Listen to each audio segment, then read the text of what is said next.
हाय, मैं आपका स्वागत करता हूं इस नए कोर्स में। And the name of the course is, as you can see, certified neem therapy practitioners course. अब देखिए, नीम, हम एक पेड़ की बात कर रहे हैं, जबकि इस दुनिया में करीब 5 लाख तरह के प्लांट स्पीसीज हैं। तो उनमें से एक नीम के बारे में पूरा एक कोर्स सुनने में थोड़ा अजीब लग रहा होगा। हाँ, ये बात सच है कि नीम के कुछ ना कुछ फायदे होंगे, नीम के पत्तों के फायदे होंगे, उनके नीम के बाग के फायदे होंगे, यानी कि उसकी जो खाल है उसके फायदे होंगे, उसके बीज के फायदे होंगे, फ्लावर के फायदे होंगे, फूल के फायदे होंगे। लेकिन इसके ऊपर फुल फ्लेजेड एक कोर्स क्यों? वो इसलिए क्योंकि पूरे दुनिया में, जैसे मैंने बताया कि अबाउट 5 लाख प्लांट स्पीसीज है, उनमें से करीब 6,500 प्लांट स्पीसीज को एज ए मेडिसिनल प्लांट घोषित किया गया है। उसमें ये देखा गया है कि इसमें मेडिसिनल फायदे हैं। उनमें भी नंबर 1 नीम है। यानी कि एक तरफ पूरे दुनिया के एलोपैथी की जितनी सारी दवाइयां अब तक आई हैं, अगर तराजू के एक तरफ रख दें और दूसरी तरफ से नीम पेड़ को रख दें, तो नीम पेड़ काफी अच्छी तरह से भारी पड़ेगा।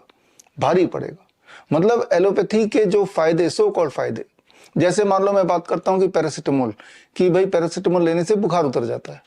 लेकिन यह भी देखा गया कि पैरासिटामोल लेने से दुनिया में जो आधी लीवर की बीमारियां हैं, वो सिर्फ इस दवाई की वजह से, जो एलोपैथी की सबसे पुरानी दवाई भी है, 200 साल पुरानी। या फिर हम बात करें कि ब्लड शुगर के लिए, अरे ब्लड शुगर कंट्रोल नहीं हो रहा, मेटफॉर्मिन से कंट्रोल करते हैं, ये भी one of the oldest allopathic drug है, सदियों से चला आ रहा है। लेकिन इससे नुकसान क्या है? इससे अल्सर हो सकता है, कैंसर हो सकता है, स्टमक की बीमारियां हो सकती हैं, होती भी हैं, और इसका धीरे धीरे एडिक्शन होता है, और वो दवाई का डोज, या एक टाइम पे ये दवाई काम ही नहीं करती। तो अब कोई ऐसी अगर दवाई बन जाए कि जो इन दोनों दवाइयों से ज्यादा प्रभावशाली हो, जल्दी काम करे, एट द सेम टाइम ये दवाइयों के जो साइड इफेक्ट्स हैं वो साइड इफेक्ट बिल्कुल ना हो, और वो सिर्फ, मैं बात सिर्फ फीवर के कॉन्टेक्स्ट में या ब्लड शुगर के कॉन्टेक्स्ट में नहीं कर रहा हूं, मैं बात कर रहा हूं हर कॉन्टेक्स्ट में। एंटीबायोटिक्स, एंटीवायरल, एंटीबायोटिक्स की अगर बात करते हैं, मान लो ट्यूबरक्लोसिस के लिए जो ट्यूबरक्लोसिस के एंटीबायोटिक्स दिए जाते हैं, ट्यूबरक्लोसिस को खत्म करने के लिए, वो एंटीबायोटिक्स इतने ज्यादा खतरनाक होते हैं कि उस एंटीबायोटिक से पहली बात तो कोई पेशेंट ठीक नहीं होता, क्योंकि अब जो ट्यूबरक्लोसिस के बैक्टीरिया आ गए हैं वो ड्रग रेजिस्टेंट आ गए हैं। लेकिन उस एंटीबायोटिक का नुकसान ये होता है कि ऑन एवरेज 10% ट्यूबरक्लोसिस के पेशेंट की मौत का कारण सुसाइड होता है, ना कि बीमारी। यानी कि वो पेशेंट दवाई खाने से इतना ज्यादा परेशान हो जाता है, मेंटल डिसऑर्डर का पेशेंट हो जाता है, उसे लगता है कि मैं सुसाइड कर लूं, वो ज्यादा आसान रहेगा इन कंपैरिजन टू इन दवाइयों को खा के जिंदा रहना। तो एक तरफ तो वो जो एंटीबायोटिक पूरी तरह फेल हो चुकी है, सारे के सारे जो बैक्टीरिया वो म्यूटेट हो चुके हैं, ड्रग रेजिस्टेंट हो चुके हैं। यानी कि दवाइयों का असर बैक्टीरिया पे तो होगा नहीं, लेकिन दवाइयों का दुष्प्रभाव बॉडी में जरूर होगा। ऑन द अदर हैंड, अगर हम इन एंटीबायोटिक की जगह नीम की बात करें, तो ये नीम उन दवाइयों से ज्यादा अच्छा काम करता है जब ड्रग रेजिस्टेंट नहीं थे ये सारे bacteria. At the same time neem के कोई साइड इफेक्ट भी नहीं है। या फिर हम एंटीवायरल की बात करें, तो जैसा आपको याद होगा 2020-2021 में एंटीवायरल के नाम पे रेमडेसिविर, रेटनोविर, इस तरह की दवाइयां दी जाती थी पेशेंट को, और जिससे पेशेंट की डेथ होती थी, जिसका मुख्य कारण बताया जाता था कोविड। जबकि बाद में ये पोल खुल गई कि ये रेमडेसिविर से ही मौत हो रही है, और फिर दवाइयां जो पहले से बैन थी दोबारा बैन कर दी गई। अब जरा सोचिए, एक ऐसी एंटीवायरल हो जो कि बीमारी को तो भगा दे, वायरस पे से तो लड़ ले, but at the same time वो बॉडी में कोई दुष्प्रभाव ना रखे, तो यहाँ पे भी नीम ही नाम आएगा सामने। या फिर अगर हम बात करें कीमोथेरेपी की, कि कीमोथेरेपी से कैंसर के जो अंदर जो सेल्स हैं, उन कैंसर के ट्यूमर को वो टारगेट करके, टारगेट थेरेपी करके उसको मार डालते हैं। ये थ्योरी कुछ ऐसी ही होगी कि अगर मैं बोलूं कि एक मच्छर को मारने के लिए मिसाइल छोड़ दे तो कैसा रहेगा। जाहिर सी बात है, जहां मिसाइल छोड़ेंगे और मिसाइल पिन पॉइंट उस मच्छर पे लगेगा तो जरूर मरेगा मच्छर शायद, लेकिन उस मच्छर को मारने के चक्कर में पूरा शहर ही तहस नहस हो जाएगा। तो कीमोथेरेपी कुछ ऐसा ही रोल प्ले करता है हमारे बॉडी में, यानी कि सिर्फ वो टारगेट ट्यूमर सेल को नहीं करता, पूरे बॉडी को टारगेट करता है, पूरे पेशेंट को टारगेट करता है। इसीलिए आपने देखा होगा कीमोथेरेपी से कोई भी पेशेंट कभी भी ठीक नहीं होता, या फिर कोई लाभ नहीं मिल पाता, बल्कि कीमोथेरेपी से कैंसर और बढ़ता है। ऑन द अदर हैंड, अगर कोई ऐसी दवाई की आप कल्पना करें कि जो ट्यूमर को सप्रेस कर दे, at the same time patient को कोई नुकसान भी ना पहुंचाए और फास्ट भी काम करे, तो यहां भी नाम आएगा नीम का। तो चाहे वो एंटीबायोटिक्स हो, चाहे वो एंटीवायरल हो, चाहे वो इन्फेक्शियस डिजीज हो, चाहे वो लाइफस्टाइल डिजीज हो, हर जगह भारी पड़ेगा नीम बहुत ही easily in comparison to the allopathic drugs. तो ये है सिग्निफिकेंस ये ट्रेनिंग प्रोग्राम का, certified neem therapy practitioners course का। यानी कि इस कोर्स के बाद, यानी कि इस 4 हफ्ते के बाद आपके पास एक ऐसी हुनर आ जाएगी कि अलग अलग बीमारियां जो कि इंसान को होती हैं, उन हर बीमारी में आपके पास स्किल होंगे कि इस टेक्निक को यूज करके, इस थ्योरी को यूज करके, इस ट्रेनिंग को यूज करके आप बीमारियों के हिसाब से, पेशेंट के हिसाब से उसका डोसेज तैयार कर सकते हैं। किस कॉम्बिनेशन में नीम के अलग अलग भाग को यूज करना है ये आप तय कर सकते हैं, और आप देखेंगे कि result will be just outstanding. जब देखेंगे तो आपको पता चलेगा। हम ऑलरेडी जो नीम के जो थेरेपीज हैं हम पेशेंट को देते हैं, बहुत ज़्यादा लाभ मिलता है तेज़ी से। लेकिन इंटरेस्टिंग इंपॉर्टेंट बात यह है कि पूरे दुनिया में, जबकि नीम इज़ द नंबर 1 ट्री जो कि अपने आप में एक पूरी फार्मेसी हो सकती है, द नीम फार्मेसी बोल सकते हैं इसको। It is enough to handle all kind of medical illness. इसीलिए ब्रिटिश काल में भारत में तब नीम की थेरेपी बहुत ही प्रेवलेंट थी, और ब्रिटिश ने नीम को द विलेज फार्मेसी का नाम भी दिया था। तो खैर, अब ये जो हिडन साइंस है जो एंशिएंट टाइम से चली आ रही है, उसको धरातल में लाने के लिए ये ट्रेनिंग प्रोग्राम है, और ये प्रैक्टिकली आपको एम्पावर करेगी अपने आप को दोबारा से ठीक करने के लिए अगर आप बीमार पड़ गए तो। और इनएक्सपेंसिव है, भारत में तो फ्री है। नीम का पेड़ पे किसी का हक नहीं है, हर जगह लगे हुए हैं। आप बस एक सीढ़ी खरीद लो, चढ़ जाओ, और नीम की डाली तोड़नी है, नीम के फल लेने हैं, नीम के बीज लेने हैं, नीम के फ्लावर लेने हैं, उसके पत्ते लेने हैं, वो सारा कुछ आपके पास अवेलेबल है। अवेलेबल क्या नहीं है, आपको नॉलेज अवेलेबल नहीं है, जो कि नॉलेज अभी आपको मिलने जा रही है। तो जल्दी से शुरू करते हैं ये ट्रेनिंग प्रोग्राम। ये एक प्रैक्टिकल ओरिएंटेड ट्रेनिंग प्रोग्राम है, थ्योरेटिकल नहीं है। इसमें जो चीजें आपको काम आएंगी उन्हीं चीजों की बात कर रहे हैं, सटीकता से बात कर रहे हैं। तो खैर, इसमें आज का जो पहला जो मॉड्यूल है उसमें क्या क्या होगा। एक तो ओवरव्यू की हमने बात की थोड़ी बहुत, कि हम नीम के ऊपर ही क्यों कर रहे हैं, क्योंकि यही एक ऐसा प्लांट है जिसमें सारे हल हैं एक ही साथ, और यही एक ऐसा प्लांट है जो आपके सबके घर के बिल्कुल आसपास ही आपको मिल जाएगा, बहुत दूर जाने की जरूरत नहीं पड़ेगी, फ्रीली अवेलेबल है। तो खैर, इसीलिए इस प्लांट का हम जिक्र कर रहे हैं। इस पे हमने अपने पेशेंट्स पे कई बार ट्राई करके देखा, and we got a outstanding result. बारी है आपका कि आप ट्राई करें अपने ऊपर, अपनों के ऊपर, लेकिन उसके लिए समझना पड़ेगा। अब हम बात करते हैं, थोड़ा बहुत इंट्रोडक्शन की बात करेंगे आज के ट्रेनिंग में।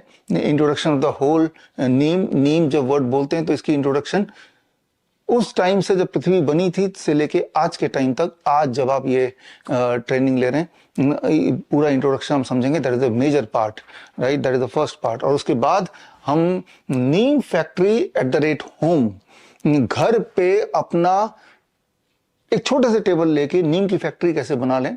अगर आपके पास 20-25 हज़ार रुपए है तो आप घर पे ही अपनी नीम की फैक्ट्री तैयार कर सकते हैं। उन नीम फैक्ट्री से नीम फार्मेसी बना सकते हैं, और एटलीस्ट कमर्शियली ना सही अपने घर के आसपास के लोगों का तो की जरूरत की चीजें तो आप प्रोड्यूस कर ही सकते हैं। तो वो कैसे करना है ये भी आज हम सीखेंगे।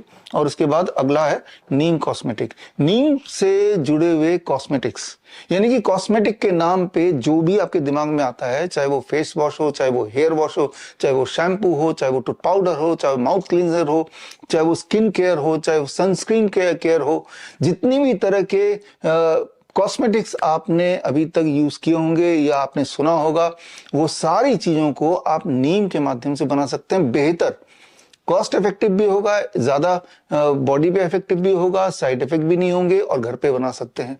तो ये आज के मॉड्यूल में हम सीखेंगे। और उसके अलावा ये सीखने के बाद ऑब्जेक्टिव टाइप टेस्ट होगा, जो हर बार होगा। वो टेस्ट को आपको क्लियर करना है। क्लियर नहीं कर पाते हैं, 75% मार्क्स नहीं आते, तो दोबारा से आप क्लियर करना, तभी जाके अगले लेसन में पहुंच पाएंगे। आपके इस आज की ट्रेनिंग के दौरान आपके दिमाग में बहुत सारे सवाल आएंगे। वो सवाल को आपको ये Q&A राउंड, यानी कि आपके सवाल और हमारे जवाब, तो आपको अपने क्वेश्चंस भी अपने डैशबोर्ड में डालना है, क्वेश्चन लिखना है। क्वेश्चन हम सारे कलेक्ट करेंगे। जो क्वेश्चन आप डालेंगे ना, वो क्वेश्चन आज के कॉन्टेक्स्ट में डालना है। अगर आज आपने क्वेश्चन डाला कि भाई बताइए डायबिटीज कैसे ठीक करें, डायबिटीज वो अगले लेक्चर का पार्ट है, वो इस लेक्चर का पार्ट नहीं है। सो इसलिए आज जो भी आप सीखेंगे उस कॉन्टेक्स्ट में आपके सवाल होने चाहिए। लाइफस्टाइल डिजीज के बारे में आप सेकेंड नहीं थर्ड लेक्चर में आएगा, राइट। तो लाइफस्टाइल डिजीज से जुड़े हुए जो भी सवाल लेक्चर के बाद आएंगे, जो इन्फेक्शियस डिजीज से जुड़े हुए, वो थर्ड लेक्चर में आप पूछेंगे।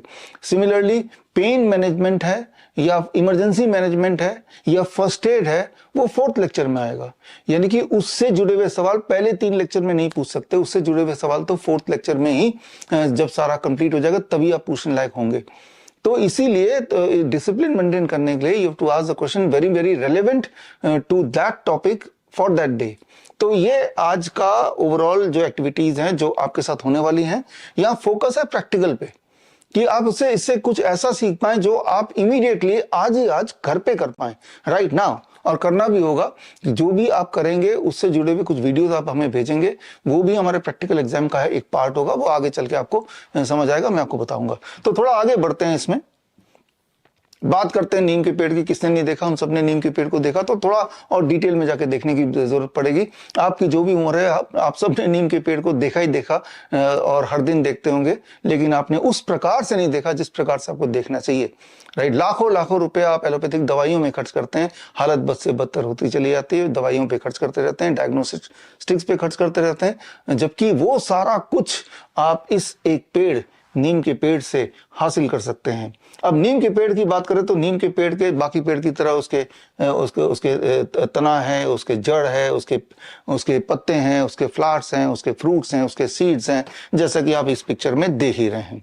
लेकिन उसके थोड़ी सी गहराई में जाने की जरूरत है। आफ्टर ऑल ये नीम का ट्रेनिंग प्रोग्राम है, तो नीम को तो एक बार रिविजिट करने की जरूरत है। मैं समझता हूँ कि आप नीम के पेड़ को पहचानते हैं, राइट, लेकिन बात जब शुरू से करनी है तो शुरू से एक बार करनी ही पड़ेगी, चाहे थोड़ा ही टाइम क्यों ना लगाएं इस पे।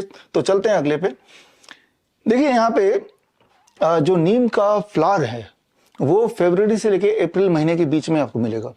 पूरे साल भर नीम का फ्लावर नहीं आएगा, इसी महीने के बीच में आएगा, राइट। तो और नीम के जो फ्रूट्स हैं, जो फ्लावर ही फ्रूट्स में कन्वर्ट होंगे, वो मई से अगस्त के बीच में मिलेंगे, राइट। निम्बोली जिसे कहते हैं, जैसे ये फ्रूट्स मेरे हाथ में है, तो वो अप्रैल से लेके मई से लेके अगस्त के बीच में आपको ये मिलेगा। इसके डिटेल में हम जाएंगे, राइट, थोड़ी देर में अभी इसके डिटेल में जाएंगे। और उसके अलावा फिर फ्रूट्स के अंदर से ही सीड्स मिलेंगे, वो सीड्स को गहराई से हम समझेंगे आज। और सीड्स के बाद फिर रेस्टिंग टाइम है सितंबर टू जनवरी। सितंबर टू जनवरी में हरियाली मिलेगी, नीम के पत्ते मिलेंगे, खूब सारे ग्रीन ग्रीन मिलेंगे और कुछ नहीं मिलेगा। तो इस तरह से इसका ये साइकिल लगभग चलता है, थोड़ा ऊपर नीचे हो सकता है। याद रखिए कि नीम जो है वो भारत के आसपास के देशों में बहुत फ्रीली उगता है, या फिर अफ्रीका में ज्यादा उगता है। अफ्रीका में नीम को ग्रीन गोल्ड का नाम दिया गया है। हालांकि भारत में आज भी रिमोट एरियाज में नीम का बहुत ज्यादा उपयोग होता है, आगे चल के आपको बताऊंगा कहाँ कहाँ कैसे कैसे। और अफ्रीका में भी एक्सटेंसिवली यूज होता है, इसीलिए अफ्रीका में इतना ज्यादा यूज होता है उनके लाइफस्टाइल में, तो कई भागों में उसको ग्रीन गोल्ड का नाम दिया गया है, राइट। तो खैर थोड़ा आगे बढ़ते हैं, थोड़ा डिटेल में जाते हैं। पत्तों से बात शुरू करते हैं। आप देख रहे हैं नीम का पत्ता, तो नीम के पत्ते किस तरह से होते हैं, थोड़े धारीदार होते हैं। ये नीम का पत्ता मेरे हाथ में आ गया, और इसमें समझना पड़ेगा कि एक ब्रांच में करीब 9 से 18 लीफलेट्स होते हैं, और ये धारियां होती हैं 100 की तरह, दांतों की तरह। आप देख रहे हैं किस तरह से होती हैं, और सेपरेट एजेस बनते हैं। ब्राइट ग्रीन कलर होता है इसमें, और इसको अगर आप स्मेल करते हैं तो बिटर थोड़ा स्मेल आएगा। इसको टेस्ट करेंगे तो ये थोड़ा सा बिटरनेस होगा, तीता टेस्ट इसका आता है। ये सॉफ्ट तो है, लेकिन उतना सॉफ्ट भी नहीं है जितना कि एक फ्लावर होता है। तो इसके बारे में ये सारी चीजें हैं, ये सारी चीजें आप हमारी जो इस वीडियो के बाद पीपीटी, ये सेक्शन में जाके ये पीपीटी एक बार आपको रिविजिट करना पड़ेगा, ताकि इसको गहराई से आप समझ पाएं। ये गहराई से समझना, आफ्टर ऑल ये नीम का कोर्स है, तो ये तो समझना ही पड़ेगा, क्योंकि इसका आगे आके उपयोग होने वाला है। इसके अगर हम फ्लावर्स की बात करें तो फ्लावर्स दिखने में गुच्छों में आते हैं और बहुत छोटे होते हैं, करीब जो राइस के ग्रेन से भी छोटे सफेद कलर के गुच्छों में नीम का फ्लावर्स होता है। दिखने में कुछ ऐसा होता है जैसा आप देख ही रहे हैं, इसमें सफेद कलर का होता है, और एक एक नीम में करीब 5 पेटल्स होते हैं, मिनी स्टार की तरह वो दिखते हैं, और वो स्वीट फ्रेग्रेंस होता है उसका। और इसका टाइमिंग मैंने आपको बता दिया कि वो फरवरी, मार्च, अप्रैल के महीने में आपको खूब सारा नीम के पेड़ में ये दिखाई देने वाले हैं। और आगे अगर हम बात करें, उसके तने की बात करें, बार्क की बात करें, मेरे हाथ में भी ये तना है, अभी अभी इसको तोड़ के लाए हैं आपको दिखाने के लिए। तो ये तना इस तरह से दिखता है, खुरदुरा सा तो है ही है, ब्राउनिश जैसे होता ही है, और इसका टेस्ट भी बिटर होता है। इसको चबा के अगर खाएंगे तो नीम के पत्ते से भी ज़्यादा तीता इसका टेस्ट होगा, और हार्ड है, काफ़ी रफ है काफ़ी, और मेडिसिनल थोड़ी सी इसकी खुशबू आएगी अगर इसको टेस्ट करने की कोशिश करेंगे, स्मेल करने की कोशिश करेंगे तो। ये नीम के पत्ते का सॉरी इसके बार्क का ये सारे फीचर्स हैं। नीम के फ्रूट्स का, निम्बोली जिसे बोल सकते हैं, जो कि मेरे हाथ में भी थोड़ा बहुत है, अगर आप थोड़ा देख पा रहे हैं तो ये, या फिर आप यहाँ पे देखिए, और ये सॉफ्ट है, स्मूथ है आउटर स्किन ये, और ये भी बिटर है, लेकिन जितना नीम के पत्ते या बार्क बिटर है उससे कम बिटर है इसका टेस्ट। और इसको भी आप जैसे आम को छीलते हैं और उसके अंदर से अंदर जाएंगे तो उसकी गुठली निकलेगी, ये भी उसका शेप एंड साइज, इसका जो बनावट है उसी तरह से, हालांकि ये बिल्कुल छोटा होता है। और इसी के अंदर से आपको इसके बीज मिलेंगे। ये बीज जो है इसके डिटेल में मैं थोड़ी देर बाद जाऊंगा, हालांकि मेरे हाथ में ये बीज थोड़े बहुत हैं इसके। ये बीज, ये जो बीज देख रहे हैं, जब ये निम्बोली अपने आप पेड़ से झड़ जाएंगे टाइम आने के बाद, फिर इसके अंदर से ये ब्राउनिश हो जाएगा, खोलेंगे और इसके अंदर से गुठली की तरह छोटे छोटे बीज आएंगे जैसे मेरे हाथ में है। इन बीज से फिर तेल निकलेगा, वो भी प्रोसेस आज सीखेंगे, क्योंकि वो तेल का भी एक्सटेंसिव मेडिसिनल यूज होगा, एक्सटेंसिवली नीम के बीज का तेल, तो वो भी आज हम सीखने वाले हैं। जब सीखेंगे तो इन सारे पार्ट से हम ज़्यादा क्लोजली रूबरू होंगे। और इसको अगर हम साइंटिफिक भाषा में बात करें तो साइंटिफिकली टैक्सोनॉमिकल डिस्क्रिप्शन ऑफ नीम, हालांकि ये जो आप देख रहे हैं ये डिवीजन मैग्नोलियोफाइटा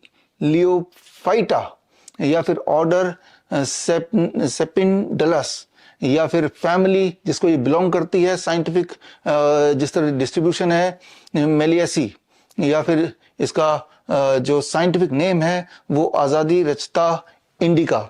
आज़ादी रचता इंडिका का ट्रू मीनिंग है फ्री ट्री ऑफ इंडिया, तो ये इसका साइंटिफिक नेम है। इन सबको रटने की कोई आवश्यकता नहीं, ना ही हम चाहते हैं कि आप रटें, बस इनको समझ लें। Since it is a part of the neem training programme, तो इसको एक्चुअली बोला क्या जाता है अलग अलग जगह पे, तो वो इसलिए मैंने इसको, इस रेफरेंस को यहाँ पे रखा, इस स्लाइड को यहाँ पे रखा। अदरवाइज इस स्लाइड की कोई इंपॉर्टेंस नहीं है, ये नाम याद रहे ना रहे, it doesn't make any difference जब आप इसको प्रैक्टिकली यूज करेंगे तो।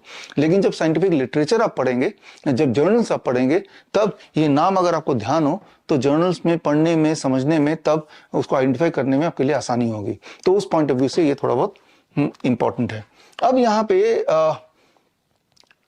नीम के बारे में जब बात कर रहे हैं तो बात बिल्कुल शुरू से करते हैं, शुरू से, जहां से शुरू की भी शुरुआत हुई है वहां से करते हैं, ब्रह्मा विष्णु से शुरू करते हैं। जैसे आप में से बहुत लोगों को पता ही होगा, पुराण में ऐसा लिखा है कि विष्णु भगवान जिन्होंने ब्रह्मा को क्रिएट किया था, ब्रह्मा जिन्होंने यूनिवर्स को क्रिएट किया, ऐसी मान्यता है ना। और विष्णु भगवान के वाहक माने जाने वाले गरुड़ जब वो अमृत लेके हेवन जा रहे थे तो कुछ अमृत छलके पृथ्वी के ऊपर, और पृथ्वी पे जहां भी अमृत पड़े वहां से नीम का पेड़ होगा, और that is the beginning of the neem. कि जो हमारी माइथोलॉजिकल जो अंडरस्टैंडिंग है वो ये यहाँ से शुरू होती है। ये जो माइथोलॉजिकल अंडरस्टैंडिंग है और इसका जो साइंटिफिक बेसिस है, तो क्या कहीं कोई एक आपस में मिलते हैं? ये बड़ी इंटरेस्टिंग बात है और ये बहुत इंपॉर्टेंट बात भी है। हमने अभी तक ये देखा कि माइथोलॉजी एक अलग चल रहा है, जैसे नीम का जिक्र रामायण में भी है। रामायण में राम जब वनवास में गए थे तो तब नीम का जिक्र आया था कि प्रोटेक्शन प्लांट के रूप में, कि नीम ही प्रोटेक्शन प्लांट है, यानी कि नीम ही बॉडी के हेल्थ, मेडिसिनल या हेल्थ कंडीशन के लिए एक प्रोटेक्टिव रूप में काम करता है, ऐसा वो जिक्र था। तो वो तो है माइथोलॉजी, जिसको ज्यादातर हम में से लोग समझते हैं कि किसी की इमेजिनेशन रही होगी, एक कहानी भर है। लेकिन क्या उसको कोई साइंटिफिक हम कनेक्शन ढूंढ सकते हैं क्या, जिसे हम साइंटिफिक मानते हैं? तो उसमें हम बात करते हैं। उसको बात करने के लिए हमें करीब 30 करोड़ साल पहले जाना पड़ेगा, यानी कि 300 मिलियन ईयर अगो। इसे कहते हैं साइंस की भाषा में, इस सब्जेक्ट जो हम बात करने जा रहे हैं, प्लेट टेक्टोनिक्स, या फिर इसका दूसरा नाम है हिस्टोरिकल जियोलॉजी। हिस्टोरिकल जियोलॉजी के अंतर्गत ये मान्यता मिली है साइंटिफिकली कि आज से 30 करोड़ साल पहले पृथ्वी ऐसा हुआ करता था जैसा आप अभी स्क्रीन पे देख रहे हैं। तो यहाँ पे आप देख रहे हैं कि ये पृथ्वी एक ही साथ था, एक ही कॉन्टिनेंट था। अब इस कॉन्टिनेंट में अगर आप देखें, इंटरेस्टिंग पार्ट है कि इंडिया और अफ्रीका एक साथ ही थे, लगभग जुड़े हुए थे।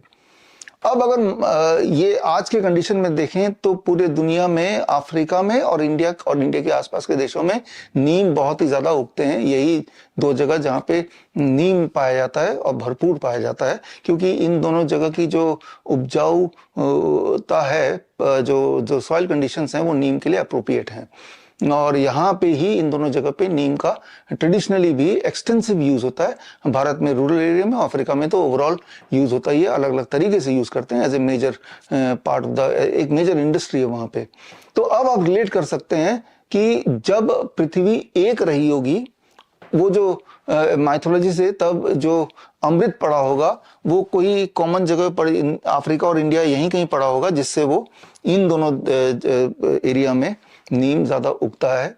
तो इस तरह से आप कनेक्ट कर सकते हैं। लेकिन इससे 20 करोड़ साल पहले, जैसा कि हिस्टोरिकल जियोलॉजी में बताया जाता है कि अर्थ में एक कॉन्टिनेंट दो टुकड़ों में बट गए, दोनों के अलग अलग नाम दे दिए गए, लोरेसिया एंड गोंडवाना, राइट। ये 20 करोड़ साल पहले हुआ और उसके बाद बदलते बदलते आज का जो पृथ्वी है कुछ इस प्रकार है, जहां अफ्रीका और इंडिया दो अलग अलग कॉन्टिनेंट में जा गए हैं। तो शुरुआत वहां से हुई है। तो माइथोलॉजिकली जो बोला गया था कि अमृत पृथ्वी गिरा था, और अब नीम का पेड़ अफ्रीका और इंडिया में ही ज्यादा है, और वो हिस्टोरिकल जियोलॉजी में भी दोनों प्लेसेस एक ही जगह पे थे। Now probably you are able to connect कि शायद मैथोलॉजी में जो लिखा है उसका कहीं ना कहीं साइंटिफिक हमें प्रूफ मिल रहा है। लेकिन अब थोड़ा गाड़ी आगे बढ़ाते हैं। यहां पे समझना होगा, हम इंट्रोडक्शन की बात कर रहे हैं, अभी इंट्रोडक्शन ही चल रहा है आपका ओवरऑल, कि कोई भी एक थ्योरी पे कोई कब बिलीव करता है, कोई भी एक बात आपके जीवन में होती है उस पर आप कब भरोसा करते हैं। आप किसी बात पे तब भरोसा करते हैं जब कोई लोग तब भरोसा करते हैं जब वो ट्रेडिशनली बोला जाता रहा हो, राइट। जैसे कि दूध पीना अच्छा होता है क्योंकि मेरे डैडी ने बोला है, मेरे दादा ने बोला है, दादा के परदादा ने भी पीते थे, उनके पुश्ते भी पीते थे। तो इस तरह से ट्रेडिशनली जो चला आ रहा है उससे हमारा बिलीफ डेवलप होता है। और a period of many traditional practice जो चले आ रहे हैं उसमें कोई और आधार नहीं मानते आप। फिर एक दूसरे किस्म का बिलीफ होता है कि मॉडर्न साइंस में अगर प्रूवन है तो ही मैं मानूंगा, right. Modern science becomes the basis, right. For example, अगर हम लें कि ये दवाई ले कि नहीं लें, अगर मैं आपको कोई जड़ी बूटी दे दूं तो, और अगर मॉडर्न साइंस को बिलीव करते हैं नहीं इसका पहले रैंडमाइज कंट्रोल ट्रायल दिखाओ, double blind randomise control trial दिखाओ, ऑब्जर्वेशन स्टडी दिखाओ, मेडिकल लिटरेचर में क्या है वो दिखाओ, जब वो उसमें साबित होगा तो ही मैं मानूंगा उसको। यानी कि आपका जो बिलीफ सिस्टम है वो साइंटिफिक टेम्परमेंट का है कि साइंटिफिकली प्रूव होगा तो ही मैं बिलीव करूंगा। एक तीसरे तरह का बिलीव है कि एंशिएंट जो टेक्स्ट लिखे हुए हैं, पुराण में लिखे हुए हैं या फिर रामायण में लिखे हैं, महाभारत में लिखा था, आयुर्वेद में है, यूनानी में है, सिद्धा में लिखा हुआ है, अगर ऐसा कोई एंशिएंट टेक्स्ट है तो मैं बिलीव करूंगा। ये भी एक तरह के लोग होते हैं। तो जब भी कोई भी इंसान किसी भी चीज पे बिलीव करता है कि मेरा विश्वास इस पे है, तो उसका जो रेफरेंस पॉइंट है या तो ट्रेडिशनली वो चला आ रहा है इसलिए वो काम करने में सहज है, या साइंटिफिकली प्रूवन है तो काम करने में सहज है, या उसको स्पिरिचुअली कोई एंशिएंट कोई कनेक्शन दिखता है तो करने में सहज है। जिसे हम रिचुअल्स भी बोलते हैं कि हर साल हमें दुर्गा माता का सेलिब्रेशन करना है, हर साल हमें दिवाली मनानी है, राइट। तो वो रिचुअल चला आ रहा है, उसका जिक्र कहीं कहीं हमारे टेक्स्ट में है। तो उसके लिए और कोई हमें रेफरेंस की जरूरत नहीं, उसका कोई मॉडर्न साइंस का कॉन्टेक्स्ट का कोई जरूरत नहीं है, क्योंकि वो चला आ रहा है तो उसको हम मान्यता मिल जाती है और उसको हम करते हैं। तो अलग अलग तरह के माइंड सेट के हिसाब से लोगों के बिलीफ सिस्टम बनते हैं। अगर मैं अपनी बात करूं, मेरा बिलीफ सिस्टम मॉडर्न साइंस के हिसाब से है कि साइंटिफिकली अगर प्रूवन है तो ही मैं मानूंगा। चाहे वो ट्रेडिशनली आप दूध पीते हो कि नहीं पीते हो। ट्रेडिशनली मेरे भी दादा और दादा के दादा उसके दादा भी दूध पीते थे, लेकिन मैं दूध नहीं पीता हूं क्योंकि अभी का मॉडर्न साइंस में प्रूव हो चुका है कि दूध पीने से इंसान में कैंसर हो सकता है, हार्ट डिजीज होता है, डायबिटीज होती है, हर तरह की समस्या होती है, राइट। तो वो देखा गया है पिछले 100 साल में। तो मेरा बिलीफ सिस्टम इस पे काम करता है, लेकिन आपका बिलीफ सिस्टम इस पे काम करता है, किसी तीसरे का बिलीफ सिस्टम इस पे काम करता है, क्योंकि कृष्णा पीते थे या दूध से नहाते थे या चुराते थे मक्खन, इसलिए मैं पीऊंगा, राइट। तो हर एक का बिलीफ सिस्टम अलग अलग है। अब जरा सोचिए एक इंपॉर्टेंट बात, कि अगर कुछ ऐसा हो जाए, कोई ऐसा बिलीफ सिस्टम आ जाए कि कि जो चीज को एंशिएंट टाइम में मान्यता मिली है, आयुर्वेदिक टेक्स्ट में लिखा है, वही ट्रेडिशनली प्रैक्टिस भी किया जा रहा है और मॉडर्न साइंस में भी वही प्रूव हो रहा है। अगर तीनों जगह से सेम चीज निकल के आ रही है तो उसको नहीं बिलीव करने का कोई भी कारण नहीं बचेगा। चाहे आप साइंटिफिक टेम्परमेंट वाला आदमी हो, कोई और ट्रेडिशनल प्रैक्टिस वाला आदमी हो, कोई स्पिरिचुअल मानने वाला आदमी हो, अगर तीनों के तीनों रेफरेंस अगर एक साथ एक ही बात बोल रहे हैं, एक ही चीज पे एग्री कर रहे हैं, तो मान सकते हैं कि इस बात को नहीं बिलीव करने का अब कोई कारण नहीं रह गया। तो आज के इस ट्रेनिंग प्रोग्राम में मैं इन तीनों एस्पेक्ट से पर बारी बारी से बात करूंगा कि ट्रेडिशनली एंशिएंट टाइम से जो हमारे पहले के जो टेक्स्ट लिखे गए हैं उनमें क्या लिखा हुआ था उस पे आएंगे, और उसके बाद उनमें जो भी लिखा हुआ था ट्रेडिशनली हमारे गांव-गांव में सदियों से क्या प्रैक्टिस में चला रहा है नीम के कॉन्टेक्स्ट में, उसको हम देखेंगे। फिर हम ये देखेंगे जो इनमें लिखा है और जो मॉडर्न साइंस ने प्रूव किया कि इन तीनों में कोई समानता है, अगर तो है तो अब इसको हम प्रैक्टिस में ला सकते हैं। तो ये तीनों एस्पेक्ट को हमें देखना होगा before we come to the conclusion. Normally conclusion में आने के लिए इनमें से कोई एक एस्पेक्ट मिल जाता तो लोग कंक्लूजन में आ ही जाते हैं, लेकिन कितनी बड़ी बात होगी कि तीनों जगह से रेफरेंस मिल रहा है और तीनों रेफरेंस एक ही बात बोल रहे हैं, तो कंक्लूजन में नहीं आने का कोई मतलब ही नहीं है। तो ये हम अभी समझने के लिए एक एक करके लेते हैं आगे। पहले इन तीनों में से हम एंशिएंट पे जाते हैं, सबसे पुराने उसमें चले जाते हैं, फिर ट्रेडिशनल में जाएंगे जो पिछले 200 साल में हो रहा था या अभी भी हो रहा है ट्रेडिशनली। फिर हम मॉडर्न साइंस में जाएंगे जो पिछले 10-20 साल में 50 साल में हुआ साइंटिफिकली, और फिर तीनों में क्या कोरिलेशन है उसको देखेंगे, कंक्लूड करेंगे। फिर उस कंक्लूजन को लेके आज की तारीख में हम कैसे इसका फायदा उठा सकते हैं उसको देखेंगे। तो एक एक करके लेते हैं। तो सबसे पहले तो बारी है एंशिएंट टेक्स्ट का। एंशिएंट टेक्स्ट की बात करें तो एंशिएंट पीरियड्स के जो लिखे हुए जो टेक्स्ट बुक्स हैं वो आपके सामने है। महाभारत करीब आज से 2000 साल पहले लिखी गई है और उसमें नीम का जिक्र है। नकुल सहदेव जो दो पांडव थे वो नीम की मदद से जानवर, हाथी, घोड़ा, उनका भी इलाज करते थे, ऐसा वर्णित है। या फिर हम बात करें अथर्वशास्त्र चाणक्य का 4th सेंचुरी में, उसमें भी इसका जिक्र है नीम का। चरक संहिता में जिक्र है और सुश्रुत संहिता में जिक्र है, धीरज संहिता में जिक्र है जो 6th सेंचुरी में लिखी गई थी। और क्या क्या जिक्र है थोड़ा बहुत मैंने यहाँ पे ब्रीफ दिया है, पीपीटी में जाके आप इसको देख सकते हैं, पीपीटी सेक्शन में जाके। तो अब थोड़ा डिटेल में जाते हैं, क्या जिक्र है उसमें। जिक्र तो है लेकिन क्या जिक्र है, उसका क्या मायने निकलते हैं, तो आपको थोड़ी क्लैरिटी मिलेगी। देखिए अलग अलग टेक्स्ट में, तब टेक्स्ट संस्कृत में लिखे जाते थे तो उसमें नीम का जिक्र अलग अलग रूप में दिया गया था। उसका जो सार है वो मैंने इकट्ठा करके स्लाइड में डाल दिया। जैसे नीम का एक नाम दिया गया था अरिस्टा, मतलब इरेडिकेट डिजीजेज एंड डेथ। अरिस्टा, नीम को अरिस्टा का नाम दिया गया, और कब दिया गया, किसने दिया, वो सारे टेक्स्ट यहाँ पे हैं, ये रेफरेंस पे मैं भी आऊँगा। और नीम को संस्कृत में एक और नाम दिया गया ज्येष्ठमलख।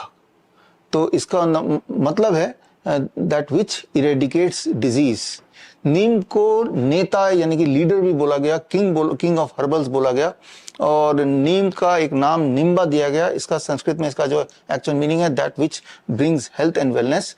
और नीम का संस्कृत में एक और नाम दिया गया नियामना, दैट विच पेसिफाइज डिजीजेस।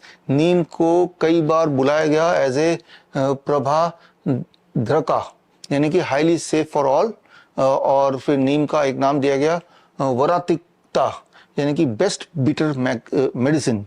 तो इस सब के रेफरेंस मैंने लिखे हैं, लेकिन रेफरेंस के डिटेल में जाएंगे तो वो कुछ मैंने एक समरी स्लाइड बनाई है, वो ये कि जो जो रेफरेंस है वो टेक्स्ट बुक्स का नाम, जैसे RNJ reference text book Raja Nighantu, this is name of the text book, और ये 1700 सेंचुरी में लिखी गई थी, यानी कि आज से करीब 400 साल पहले ये टेक्स्ट बुक लिखी गई थी। उस टेक्स्ट बुक में जो लिखा था उसके भी और डिटेल में जाएंगे। सिमिलरली अगर आप देखें भाव प्रकाश निघंटु, ये करीब 500 साल पहले लिखी गई थी, उसमें भी नीम का पूरा डिटेल जिक्र है जिसमें हम जाएंगे। तो ये अलग अलग सदियों में लिखे गए जो शास्त्र थे उनके अंदर से निचोड़ के जो नीम के कॉन्टेक्स्ट में लिखे गए, जो बड़े इलॉबरेटली लिखे गए, उसको समराइज करके मैंने यहाँ डालने की कोशिश की। अब इनके अगर थोड़े डिटेल में जाएं तो आप देखिए आज से करीब 500 साल पहले भाव प्रकाश जो टेक्स्ट बुक है एंशिएंट, उसमें नीम के लिए ये 3 लाइन दिया, और इस 3 लाइन में, संस्कृत के इस 3 लाइन में पूरे नीम के यूजेस बता दिए। अगर इसको इंग्लिश में हम ट्रांसलेट करते हैं, पहला शब्द से ही अगर हम ट्रांसलेट करते हैं, देखिए नींब शीतो लघु, राइट। तो अब इसमें अगर मीनिंग निकल के आता है एक एक शब्द का, वैसे का वैसे इंग्लिश ट्रांसलेशन है कि इसमें कूलिंग इन नेचर है, इजीली डाइजेस्टेबल है, एब्जॉर्ब मॉइस्चर है, pungent in taste, bitter in taste, improve digestion, aggravate vata and dosha. और इसके आगे भी अगर हम जाते हैं, relieve kapha, useful in fever, improve appetite, remove intestinal worms, heal wound quickly, balance pit and kapha dosha, relieve nausea, treat skin disease। इसके और डिटेल में जाएंगे तो भाव प्रकाश में ही 16th सेंचुरी में दूसरा जो 2 पंक्तियां हैं, इन 2 पंक्तियों को अगर हम लेंगे तो इसमें जो इंग्लिश में इसका जो मीनिंग है, जैसा आप देख पा रहे हैं, चाहे आंखों के लिए हो, चाहे इन्फेक्शन के लिए हो, चाहे वॉर्म हो, कीड़े हों बॉडी में, या स्किन से जुड़ी हुई चीजें हों, उन या डाइजेशन से जुड़ी हुई चीजें, उनमें लाभ मिलता है, ये इसमें लिखा गया है। और आगे अगर उसी में लिखे हुए 2 श्लोक और हैं, 2 लाइन है श्लोक के, और इस 2 लाइन को देखेंगे तो बाउल मूवमेंट में फायदा करता है, डाइजेस्टिव में उसमें फायदा करता है, पोटेंसी में फायदा करता है। और इसके धन्वंतरी जो 10th सेंचुरी में लिखी गई थी, करीब आज से 1000 साल पहले जो किताब लिखी गई थी, वहां से जो टेक्स्ट लिए गए संस्कृत में, उस टेक्स्ट में अगर देखेंगे तब भी सिमिलर जो अभी आपने देखा उसी से जुड़ा हुआ। अगर किसी की स्वेलिंग है बॉडी में तो उसमें ये मदद करती है क्योर करने में, कोई इंजरी हो गई, कोई इचिंग हो गई, उसमें मदद करती है, स्किन के किसी भी तरह के डिसऑर्डर में मदद करती है, फीवर है तो उसको कम करने में मदद करती है, गाउट है तो उसको ठीक करने में मदद करती है। और आप देख रहे हैं 17th सेंचुरी में राजा निघंटु का जो टेक्स्ट है उसमें बहुत ज्यादा इलॉबरेटली नीम का जिक्र किया कि अलग अलग बीमारी में किस तरह से नीम काम कर सकती है। और वो ये 3 लाइन का जो श्लोक है, इसको ही अगर आप देख लेंगे तो इसमें देखेंगे कोल्ड इन पोटेंसी है, बिटर इन टेस्ट है, अल्सर और poison, neutralises the effect of poison. आगे आप देखेंगे कि नीम का उपयोग आज भी कुत्ते के काटने पे, स्नेक के काटने पे, किसी भी इंसेक्ट के बाइट पे यूज होता है, और उसके भी साइंटिफिक एविडेंस है कि उसके यूज से लोगों को फायदा होता है।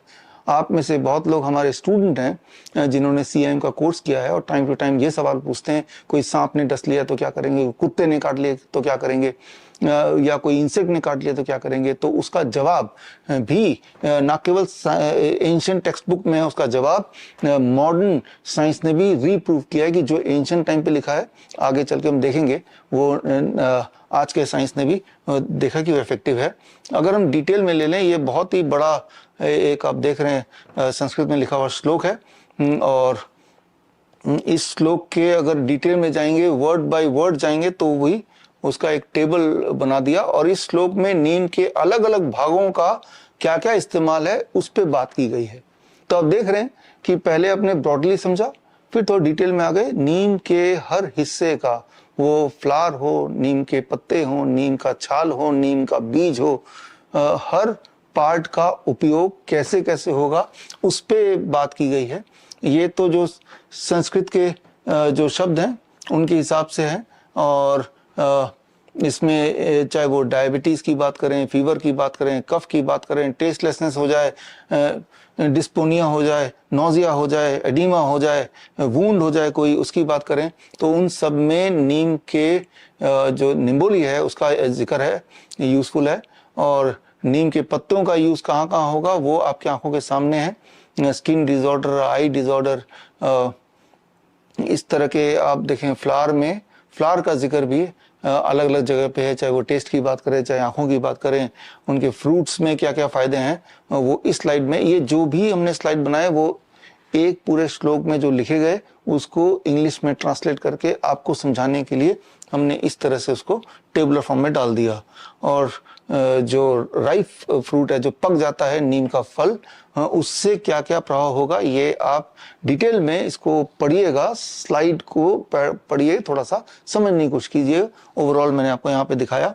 और नीम का जो सीड है, बीज के लिए डिटेल में थोड़ी देर में और बात करूंगा, और बीज से किस तरह के फायदे होते हैं, और स्किन डिजीज में क्या क्या फायदे होते हैं, अगर पेट में कोई कीड़ा है तो कैसे उसमें फायदा होता है, उसका जिक्र है। और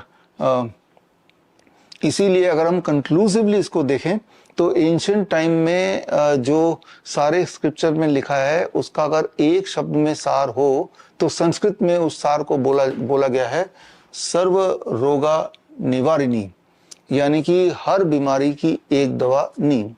तो जो अभी तक मैंने अलग अलग टेक्स्ट का रेफरेंस दिया, चाहे महाभारत रामायण का टाइम दिया या और सारे एंशिएंट टेक्स्ट बुक का रेफरेंस दिया, आयुर्वेद का रेफरेंस दिया, सिद्धा, यूनानी, वो सब में, उन सब का अगर आप सार निकालो तो सार तो यही निकल रहा है। और इवन हड़प्पा सिविलाइजेशन जो 4,500 साल पुराना सिविलाइजेशन था, उसको जब 1920, 1921, 1922 में एक्सकावेट किया गया, उसे खोज निकाला गया, अभी उसका एक भाग पाकिस्तान में, एक भाग अफगानिस्तान में, एक भाग गुजरात में है, तो तब उसके अंदर से भी ऐसे बहुत सारे टेक्स्ट निकले जिसमें ये क्लियर हुआ कि उस समय में हड़प्पा मोहनजोदड़ो सिविलाइजेशन में भी नीम का उपयोग होता था दवाइयों के लिए, नीम का उपयोग इवन सर्जरी में भी होता था तब के टाइम पे, तो वो जिक्र भी है। तो अभी तक जो हम बात कर रहे हैं कि हमारे एंशिएंट लिटरेचर में नीम का क्या क्या रेफरेंस है, उसको ब्रीफली मैंने आपको समझाया। तो जो लोग आप में से हैं जो एंशिएंट लिटरेचर पे अपना बिलीफ सिस्टम कनेक्ट कर पाते हैं, तो उनके लिए ये सारे रेफरेंसेस हैं। रेफरेंसेस तो इतने हैं कि अपने आप में पूरा एक कोर्स हो सकता है, लेकिन हमें we have to jump on कि नीम के यूज हम कैसे करें अल्टीमेटली, लेकिन यूज भी आप तभी पूरे शिद्दत से करेंगे जब आपका विश्वास होगा, और विश्वास तभी हो सकता है जब एविडेंसेस होंगे, चाहे वो एंशिएंट एविडेंसेस हों, चाहे वो ट्रेडिशनल प्रैक्टिस के एविडेंसेस हों, या फिर वो मॉडर्न साइंस के एविडेंसेस हों। अगर तीनों एविडेंस हुए तो बात ही कुछ और हो जाएगी, फिर तो आप स्ट्रांगली बिलीव करेंगे, पूरे फेथ के साथ आप इस नीम थेरेपी पे काम कर पाएंगे। तो खैर अभी तक हमने टोटली एंशिएंट लिटरेचर में जो भी लिखा गया है उसकी एक छोटी सी समरी देखी। जो एंशिएंट लिटरेचर में लिखा गया है, तो क्या उस तरह की प्रैक्टिस ट्रेडिशनली पिछले 200 साल 300 साल में हो रहा है क्या देश विदेश में? तो अब हो रहा है तो क्या हो रहा है, कहाँ पे हो रहा है, इस पे हम बात करने वाले हैं। यानी कि आप अगर यहाँ देखें तो एंशिएंट टेक्स्ट बुक में जो लिखा है वो हमने देखा। अब ट्रेडिशनल प्रैक्टिस में जो हो रहा है, क्या एंशिएंट टेक्स्ट बुक में जो लिखा वो ट्रेडिशनली पिछले कुछ 100-200 साल में वो हो रहा था, आज के तारीख में हो रहा है? और जो भी हो रहा है क्या वो मॉडर्न साइंस ने प्रूव किया है? क्या ये तीनों लाइनें आपस में जाके एक जगह मिल सकती हैं क्या? अगर तीनों लाइनें एक जगह मिलेंगी, जो एंशिएंट टाइम में प्रैक्टिस हो रहा था और जो मॉडर्न ट्रेडिशनल टाइम में अभी चल रहा है, और क्या मॉडर्न साइंस भी उसी चीज को कंफर्म करती है, क्या ये तीनों चीज एक साथ एक जगह पे मिल सकते हैं क्या? यही हमें देखना है। और इसके लिए एक पार्ट तो हमने एंशिएंट टेक्स्ट बुक का कर ही लिया, अब एक पार्ट ट्रेडिशनल प्रैक्टिस का देख लेते हैं, फिर मॉडर्न साइंस की बारी आएगी। अब देखिए,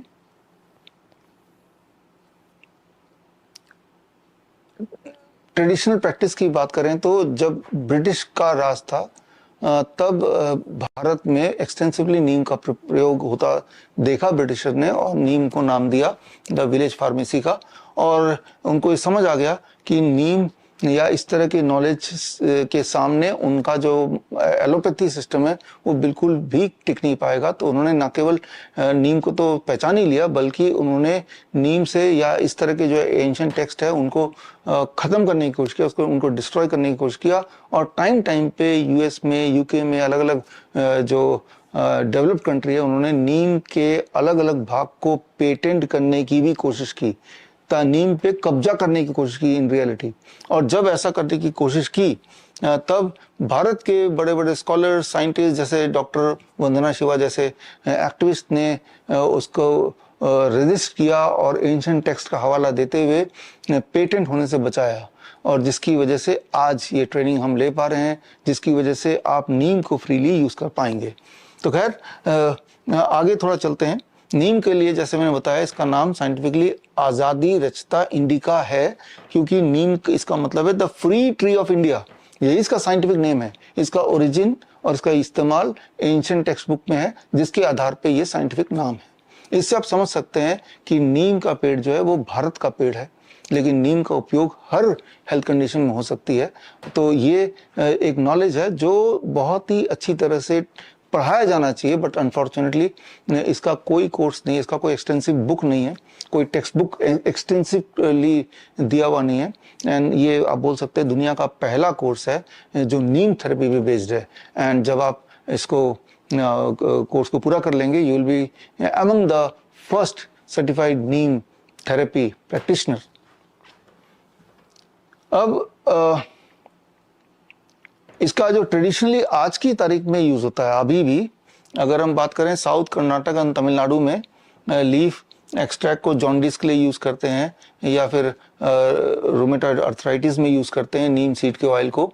और सिरिस्का टाइगर रिजर्व अलवर में तो स्नेक बाइट में यूज करते हैं नीम को, या स्कॉर्पियो बाइट में यूज करते हैं, और सीड ऑयल को बर्थ कंट्रोल के लिए यूज करते हैं। आज की तारीख में राजस्थान में दमर और बंसवरा एक जगह है, वहाँ पे अभी जो प्रैक्टिस चल रहा है, seed eaten for abdominal pain. अगर पेट में दर्द हो जाए तो नीम के बीज चबा के खा लेते हैं, या फिर पत्ते खा लेते हैं। उदयपुर रीजन में आज की तारीख में, जो कि राजस्थान में है, वो छाल के पाउडर को कफ एंड कोल्ड के लिए यूज करते हैं, और मोरिंगा बार्क के साथ, और नीम के पत्तों को गर्म करते हैं फॉर वार्म एक्सपल्शन के लिए। और राजस्थान में डूंगरपुर एक जगह है, यहाँ पे भी नीम का एक्सटेंसिव यूज होता है, चाहे वो मलेरिया के लिए यूज हो, या फिर बॉयल्स के लिए हो, चिकन पॉक्स के लिए हो, फीवर के लिए हो, वूंड के लिए हो। और ठीक इसी तरह से वेस्ट बंगाल में भी नीम का यूज अलग अलग तरह से, फीवर में नीम के रूट का जो जड़ है, जड़ का इस्तेमाल करते हैं, या नीम के तेल का इस्तेमाल करते हैं। हेयर ग्रोथ के लिए भी यूज होता है। झारखंड में, वेस्ट बंगाल में, उड़ीसा में, बिहार में, असम में नीम के फ्लावर का यूज किया जाता है सेप्टिक वुंड के लिए, या फिर और अलग तरीके से फीवर को कम करने के लिए भी यूज किया जाता है। और हिमालयन रीजन में नीम को एंटीसेप्टिक की तरह यूज किया जाता है। और ठीक इसी तरह से नेपाल में हेयर केयर, स्किन केयर में नीम का उपयोग होता है, या वेटनरी यूज भी होता है कुछ जगह पे। ना केवल नीम का यूज आज की तारीख में ट्रेडिशनली यूज करते हैं फॉर ए मेडिसिनल पर्पस, बल्कि अलग अलग फेस्टिवल्स में भी यूज होता है। जैसे अगर हम देखें मरियम्मन टेम्पल में तमिलनाडु में हर साल जो सेलिब्रेशन होता है, वहाँ नीम का अच्छा खासा उपयोग होता है एज ए रिचुअल। और ठीक इसी तरह से ये मरियम्मन टेम्पल का एक आप देख रहे हैं, लोगों के हाथ में नीम का पेड़ देख रहे हैं, तो ये ईयरली फेस्टिवल है। या फिर उगाड़ी फेस्टिवल कर्नाटक और आंध्र प्रदेश में हर साल होता है, और उगाड़ी फेस्टिवल के दौरान लोग नीम को गुड़ के साथ चबाते हैं एज ए रिचुअल, राइट। और ठीक इस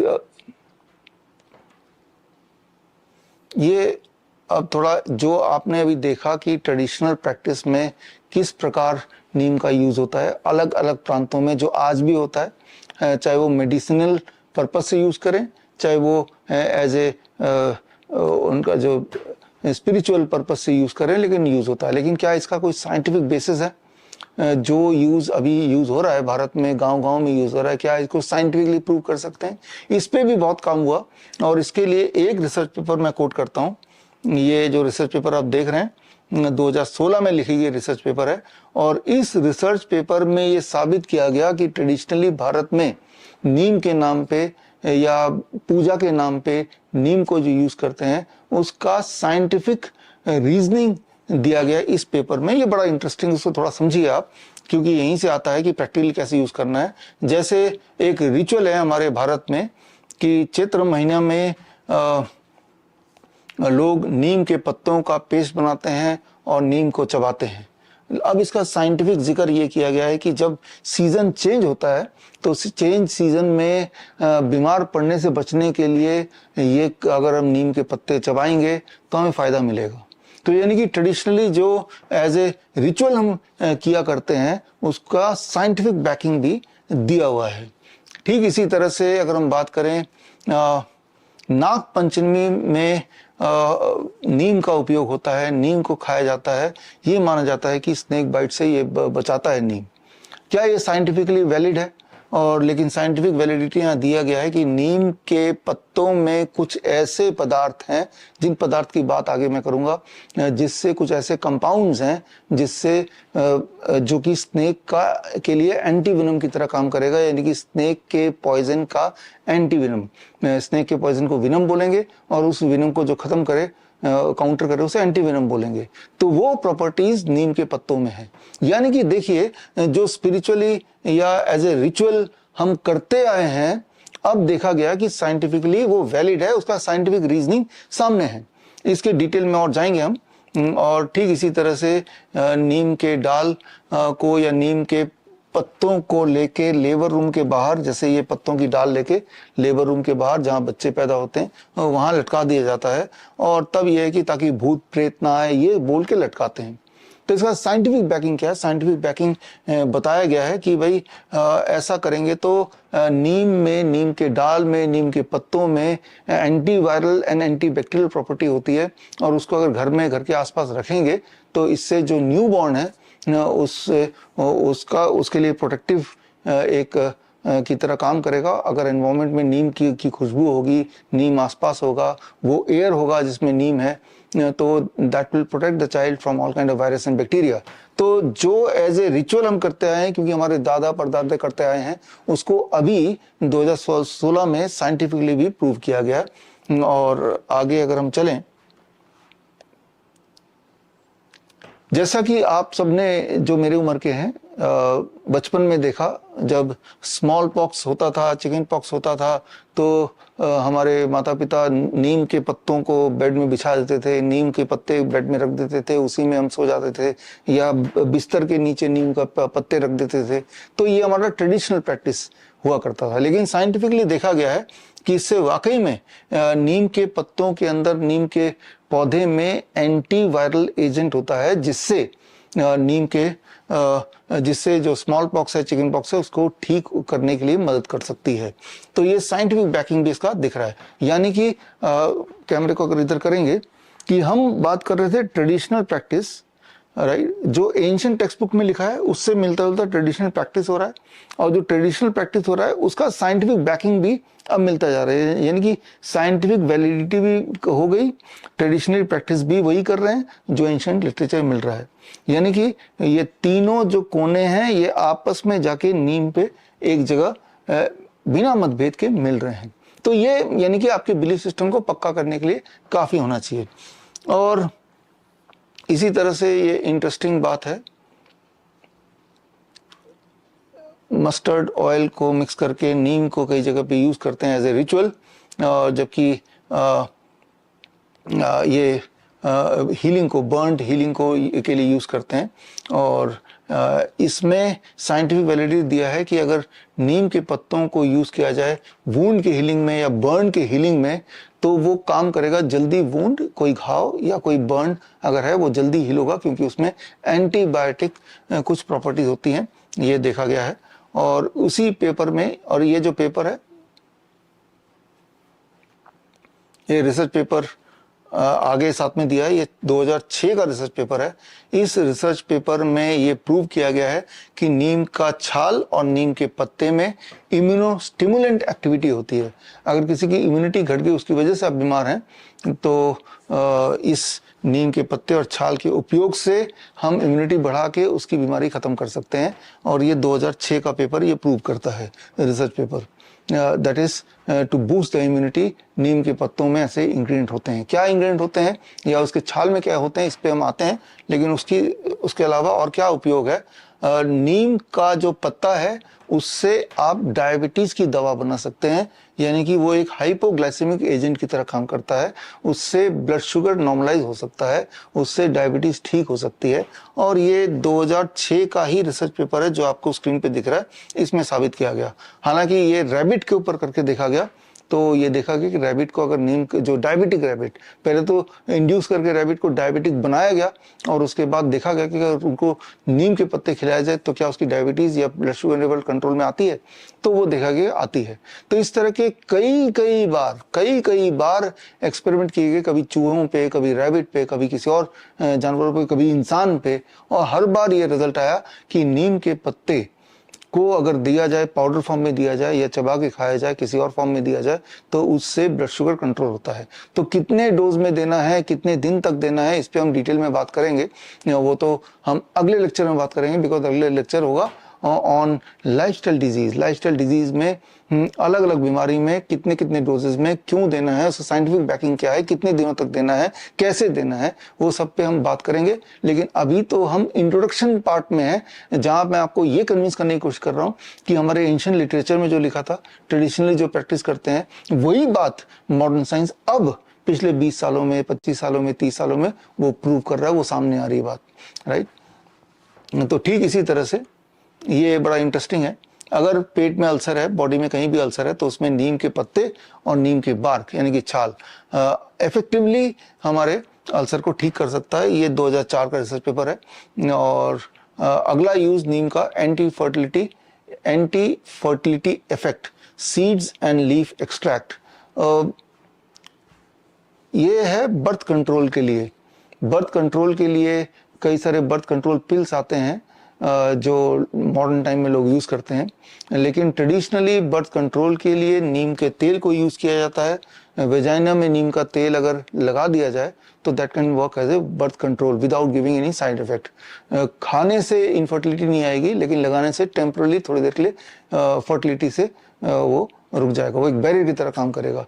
तो ये बर्थ कंट्रोल के लिए ट्रेडिशनली यूज होता था या होता है, लेकिन मॉडर्न साइंस में बार बार 1986, 2003 का रिसर्च पेपर, 1984 का रिसर्च पेपर, अलग अलग 2008 का रिसर्च पेपर, 1988 का रिसर्च पेपर, मॉडर्न साइंस ने भी ये देखा कि नीम के तेल को वजाइना में लगाने से बर्थ कंट्रोल में इफेक्टिवली काम करता है। और ऐसा नहीं कि फिर हमेशा के लिए the women will be infertile, ऐसा नहीं है।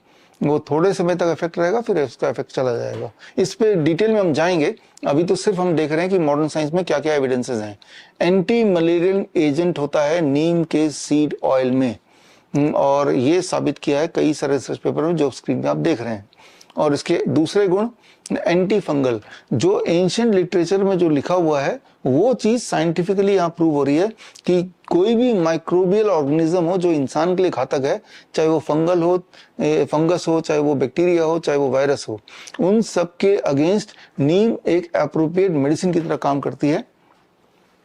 और उसका ये रेफरेंस पेपर आप देख ही रहे हैं यहाँ पे, 1986 का रेफरेंस पेपर है। और एंटीबायोटिक की तरह नीम काम कर सकता है, और नीम का जो पत्ते हैं that can work as a antibiotic also. और उसमें कई रिसर्च पेपर्स यहाँ पे देख रहे हैं। और ये है एंटीवायरल, यानी कि किसी भी तरह का वायरल इन्फेक्शन अगर हो गया तो नीम के पत्तों से आप अपने आप को पूरी तरह ठीक कर सकते हैं। उसके तो कई सारे रिसर्च पेपर आप देख रहे हैं, रिसर्च पेपर तो इससे भी ज्यादा है, लेकिन थोड़े से रेफरेंस आपको दे दिए ताकि आपका जो एक सेटिस्फैक्शन लेवल आ जाए।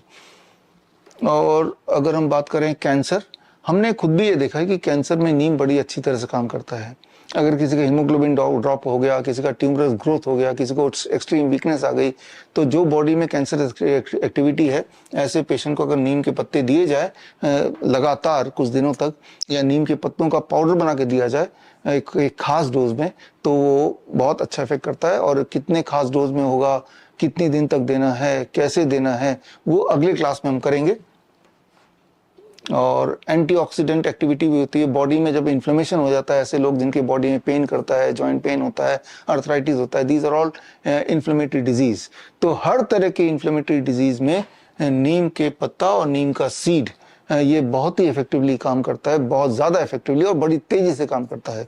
तो कैसे, क्या, कब, वो हम आगे बात करेंगे, लेकिन इसमें हम देख रहे हैं कि एंशिएंट लिटरेचर में जो लिखा है वो मॉडर्न साइंस ने प्रूव किया है। ये 2006 का रिसर्च पेपर है, दोनों ये 2008 के हैं, 2009 के हैं। यानी कि पिछले 20 सालों में, 10-20 सालों में बहुत सारा एविडेंसेस नीम का एक पूरी दुनिया भर से आने लगे। बट अनफॉर्चुनेटली वो सिर्फ जर्नल के पेपर के बुक के अंदर ही रह गए, वो पब्लिक के पास नहीं पहुंचा। पब्लिक के पास पहुंचेगी तो पब्लिक इसका फायदा उठा सकती है। अब अगर नर्वस डिसऑर्डर है किसी भी तरह का, मान लो किसी को पैरालिसिस ही हो गया या पार्किंसन हो गया, तो उसमें नीम का बहुत अच्छा उपयोग है। 1988 का रिसर्च पेपर आप देख रहे हैं, नीम के पत्ते का उपयोग खास तौर पे। तो अब इसमें थोड़ा और डिटेल में अगर आते हैं, वो ये कि ये अलग अलग तरह से नीम फायदा करता है। तो ऐसी खासियत क्या है नीम के अंदर, उसके लिए भी बहुत सारे रिसर्च हुए और ये पाया गया कि नीम के पत्तों में, उसके छाल में, उसके बीज में, उसके तेल में, उसके फ्लावर्स में, उसके अलग अलग भाग में करीब 300 एक्टिव कंपाउंड्स हैं। और उनमें से अधिकतर कंपाउंड्स एक्टिव एजेंट जिसे बोलते हैं, वो मेडिसिनली इस तरह के प्रभाव रखते हैं। वो एक्टिव कंपाउंड कौन से हैं, एक नज़र उस पर डाल लेते हैं बस। कुछ स्टेरॉइडल कंपाउंड्स के लिस्ट दिए हैं जो ज़्यादा एक्टिव होते हैं, जो आपकी बीमारी को ठीक करने में हेल्प करते हैं। और ये सारे कंपाउंड्स के नाम है, नाम को रटने की बिल्कुल ज़रूरत नहीं है, जस्ट मैं रेफरेंस आपको दे रहा हूँ समझाने के लिए। और ये कंपाउंड जो है, ये कौन से वाले नीम के पार्ट में आता है, नीम के बीज के तेल में मिलेगा, नीम के रूट्स में मिलेगा, नीम के पत्तों में मिलेगा कुछ कंपाउंड्स। और ये कंपाउंड दिया हुआ है, ये आज़ादी रेचिटिन, ये एक बहुत ही इंपॉर्टेंट कंपाउंड है और अधिकतर नीम के बीज में ये कंपाउंड पाया जाता है। ये अलग अलग बीमारियों में काम आता है, उस पर हम आएंगे। हालांकि जितने सारे कंपाउंड्स हैं वो सारे के सारे कंपाउंड किसी न किसी रूप में, किसी न किसी मेडिसिनल पर्पस में काम आते ही हैं। तो इस तरह से ये लिस्ट बड़ी लंबी है। कुछ कंपाउंड फ्रूट्स में मिलेंगे, कुछ कंपाउंड सीड में मिलेंगे, कुछ कंपाउंड लीव में मिलेंगे, कुछ कंपाउंड तीनों में मिलेंगे अलग अलग मात्रा में, राइट। तो ये एक्टिव एजेंट्स हैं जो आप यहाँ पे देख रहे हैं। ये सारे एक्टिव एजेंट्स की लिस्ट है जो बस दिखाने के लिए है, इसको रटने की कोई ज़रूरत नहीं है। इसका रेफरेंस कहीं कहीं आएगा तब समझने की ज़रूरत है, राइट।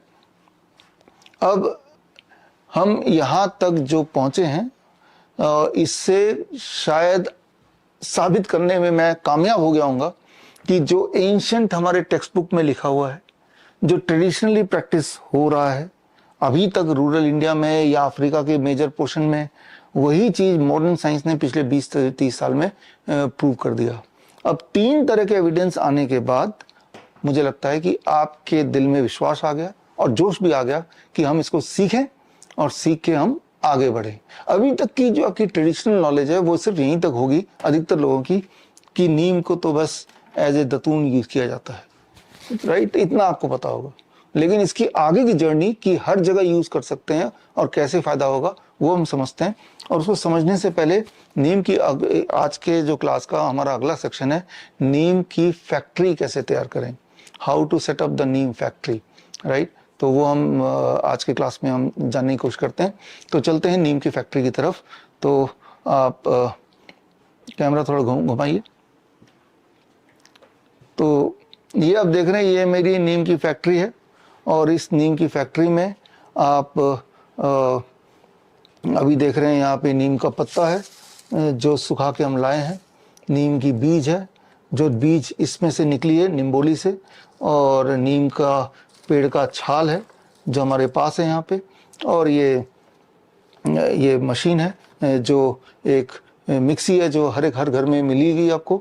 ये एक मशीन है जो सीड एक्सट्रैक्शन मशीन, ये 17,000 रुपये की हमने खरीदी है, ये आप भी खरीद सकते हैं। तो ये सारी चीज़ें अगर होंगी तो आप नीम का पाउडर, नीम के का ऑयल बना सकते हैं।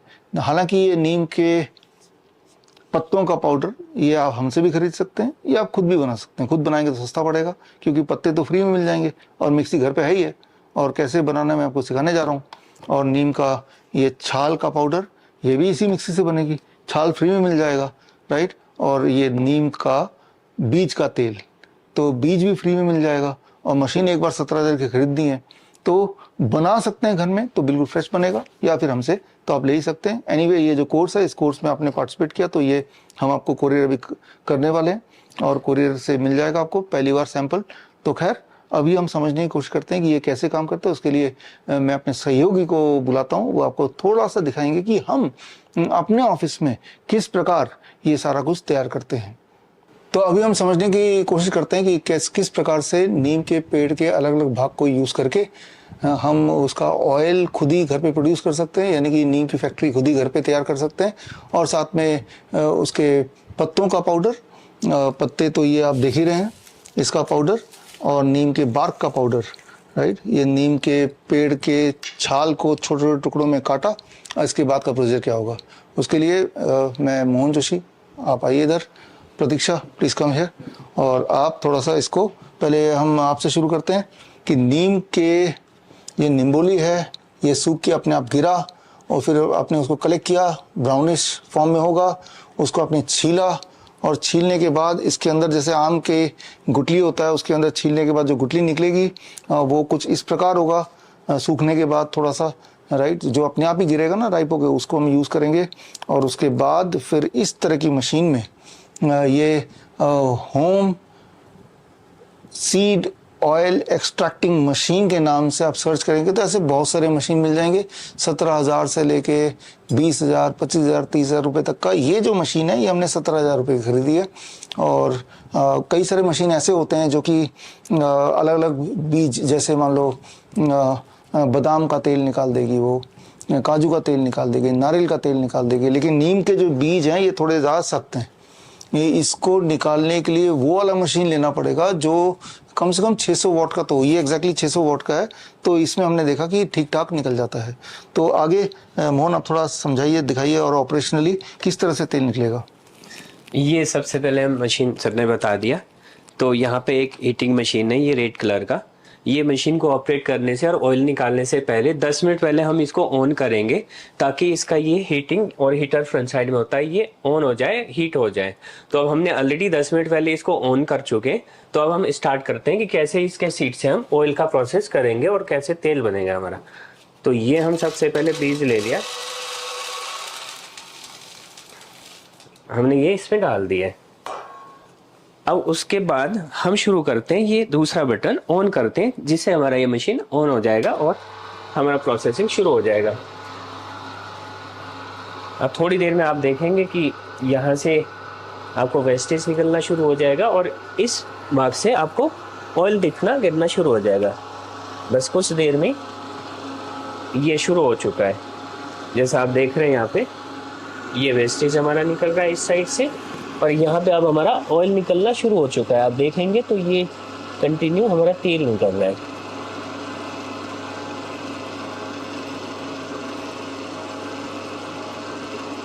बहुत इजी और आसान है, इसमें कोई ज़्यादा उसकी मेहनत या टेक्नीशियन की ज़रूरत नहीं, बिल्कुल इजी है। आप घर में इसको आसानी से खुद कर सकते हैं, जैसा अभी हम कर रहे हैं।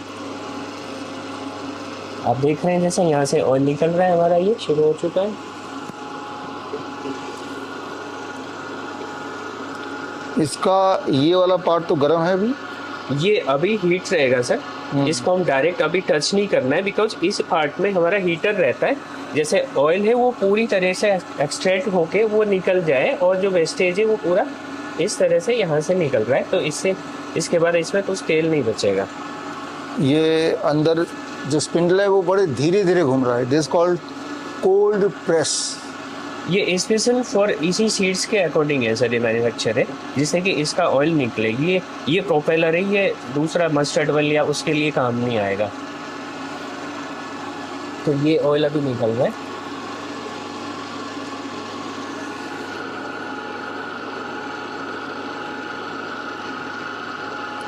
ठीक है, इतने से भी समझ तो आ ही गया। तो अभी हमारा ये तेल हो चुका है। तो अब हम इसको थोड़ा सा हम रिवर्स करेंगे, जिससे कि हमारा जो ऑयल है वो प्रॉपर निकल जाए। तो ये बटन है, पहले हमने ऑन किया था डाउन की तरफ, अब हम इसको प्रेस करके रखेंगे इस साइड में।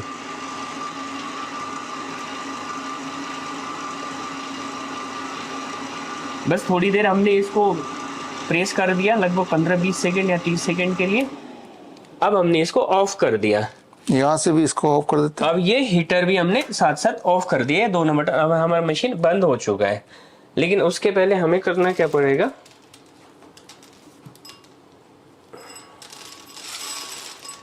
हम जो अभी पूरा बीज नहीं निकाला तो हम ये इसी में डाल देते हैं। हमने थोड़ा सा बीज से हमने ऑयल निकाला।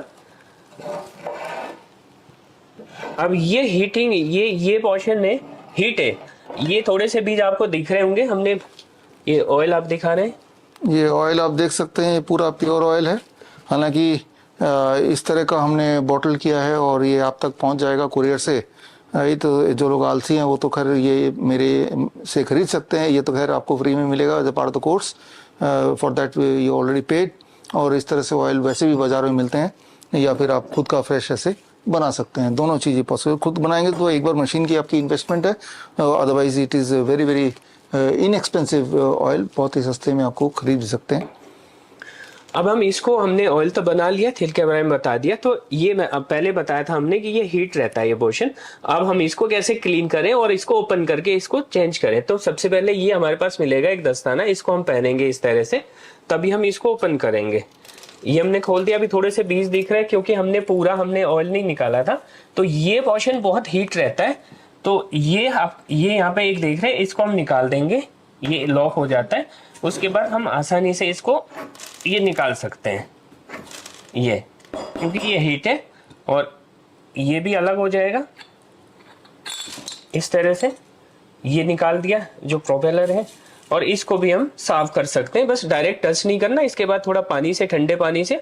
और फ्रंट पे ये यहाँ पे कुछ वेस्टेज है तो इसको ब्रश से या इस तरह के ये चाकू से ये सफाई करेंगे साथ साथ, तो ये क्लीन हो जाएगा। बहुत आसान और इजी है ये प्रोसेस। फिर उसके बाद ऐसे ही हम इसको फिक्स कर देंगे, बहुत आसान है। बस इसको थोड़ी देर ठंडा रहने देना। तो ये हमारा पूरा प्रोसेस है। तो आपने भी समझ लिया कि नीम के तेल को कैसे निकालना है। आपने देखा हाथों हाथ और तेल निकल गया, और इतने तेल से बहुत सारा कुछ मेडिसिनल पर्पस है, वो आगे हम सीखेंगे ही। और आगे का फिर अब प्रतीक्षा बताएंगे कि बाकी कैसे आप प्रोसेस करके इसका पाउडर बनाएंगे। माइक आप दे दीजिए। हाँ, या माइक। तो अब नीम के पत्तों से किस तरह से हम पाउडर बनाएं, ये नीम के पत्ते हैं। यहाँ से आपके पास हम चलते हैं प्रतीक्षा जी। सर सबसे पहले हमने ये फ्रेश लीव्स लेनी है। और ध्यान रखना है कि जब भी हम फ्रेश लीव्स लें, जैसे देखिए ये खाई हुई है, तो हम फ्रेश हेल्दी लीव्स लेंगे, देख के ग्रीन कलर की लेंगे। उसके बाद हमने इनको धोया है, और धोने के बाद इसको भी धोया है, बाग को भी धोया है, और फिर इसको सुखाया है। सुखाने में आप मान के चलिए कि 3 से 5 दिन लगने चाहिए हमारे, क्योंकि अगर इसमें मॉइस्चर रह जाएगा तो जब हम इसका पाउडर बनाएंगे तो वो मोल्ड या फंगस क्रिएट कर सकता है, तो हमें वो हमारे लिए वो वेस्टेज हो जाएगा। तो हमें सबसे पहले इसको ड्राई करना है अच्छी तरह से। अब हम इसको ये ड्राई करने के लिए धूप में 3-4 दिन 5 दिन रखेंगे तो आपको समझ आ जाएगा कि ड्राई हो गया, ये क्रिस्पी हो जाएगा। क्रिस्पी हो गया, ये आवाज आ रही है ना, इसका मतलब ड्राई हो चुका पूरी तरह से। इसको भी जब तोड़ेंगे तो आवाज आएगी आपको, तो इसका मतलब है कि इसमें नहीं है मॉइस्चर। इसके लिए बस आपको एक लैडर, सीढ़ी खरीदनी पड़ेगी, और ताकि आप पेड़ पे चढ़ें और सीढ़ी के माध्यम से, और ये खूब सारे पत्ते और फ्री में मिलने वाले ये छाल ये निकाल लें, इसको सुखाएं धूप में, भरपूर सूख गया। अब ऐसी मिक्सी हर एक के घर में होती ही है, उस मिक्सी में आपने डाल दिया, और डालने के बाद बस आपकी दवाई ऑलमोस्ट तैयार। जी।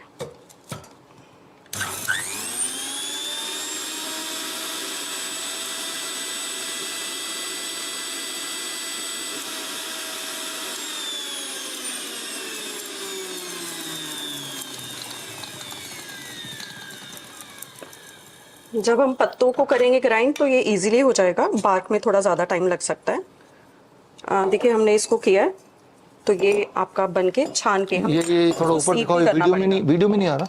हाँ, okay। हाँ, आप यहाँ पे देखिए ज़रा ध्यान से, ये भी इसको छाना भी है हमने, और छान के यहाँ दिखा सकता है। छानने के बाद उसमें डालना पड़ेगा। Now you put it there. ये हमारा, ये अभी जो थोड़ा सा हमने बनाया, अगर कैमरे के करीब ले जाएं तो आप देखिए ये हमारा काम चल जाएगा। ये थोड़ा सा, ये करीब मुझे लगता है कि 2 ग्राम तो बन गया होगा। अगर इसका 5 ग्राम होगा तो that will become 1 dose for a patient. उसकी बात हम बाद में करेंगे। अब थोड़ा सा हम देख लेते हैं कि ये प्रोसेस नीम के बार्क का। जी।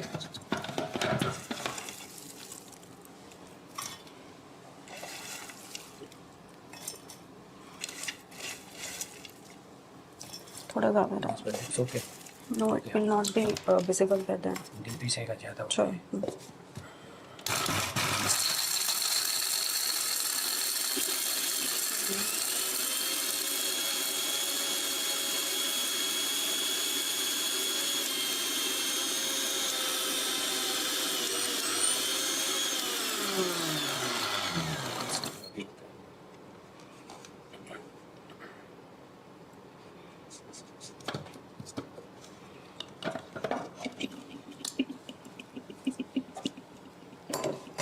इसको भी हमें छानना पड़ेगा क्योंकि ये खुरदरा होता है।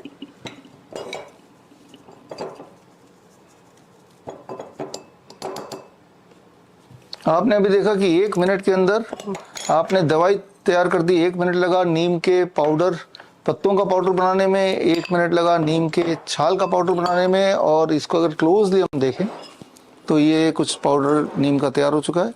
ये करीब 10 ग्राम है। तो this is sufficient for 1 patient for 1 day, right. तो इसके डिटेल में हम जाएंगे। तो अब 1 मिनट के अंदर ही या 2 मिनट के अंदर ही हमने नीम का तेल भी बना लिया। तो यानी कि आपकी होम फैक्ट्री तो अब तैयार हो गई है और इस होम फैक्ट्री से आप एक दिन में ही काफ़ी सारा निकाल के अगले कुछ महीने का काम कर ही सकते हैं। तो यहाँ तक हम अपने पहले पार्ट को हम कंप्लीट कर रहे हैं और हम अब चलेंगे सेकेंड पार्ट पे, that is how to use all this, इनका इस्तेमाल कैसे करें एज ए कॉस्मेटिक।